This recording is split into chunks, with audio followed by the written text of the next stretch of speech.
চীনের ওপর অতিরিক্ত শুল্ক আরোপ নাও করতে পারে যুক্তরাষ্ট্র। ফক্স নিউজকে দেয়া সাক্ষাৎকারের দ্বিতীয় পর্বে এই কথা বলেন মার্কিন প্রেসিডেন্ট ডোনাল্ড ট্রাম্প।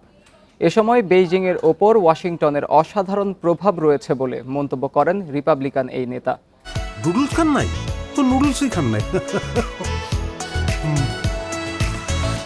এছাড়া গত সপ্তাহে এক ফোনালাপে চীনা প্রেসিডেন্ট শি জিনপিং এর সঙ্গে তার বন্ধুত্বপূর্ণ আলোচনা হয়েছে বলে জানিয়েছেন ট্রাম্প। এ সময় চীনের সাথে একটি বাণিজ্য চুক্তিতে পৌঁছানোর সম্ভাবনার কথাও জানান তিনি। এদিকে বাণিজ্য যুদ্ধ এবং শুল্ক যুদ্ধে কোনো পক্ষই বিজয়ী হয় না বলে মন্তব্য করেছে চীনা পররাষ্ট্র মন্ত্রণালয়।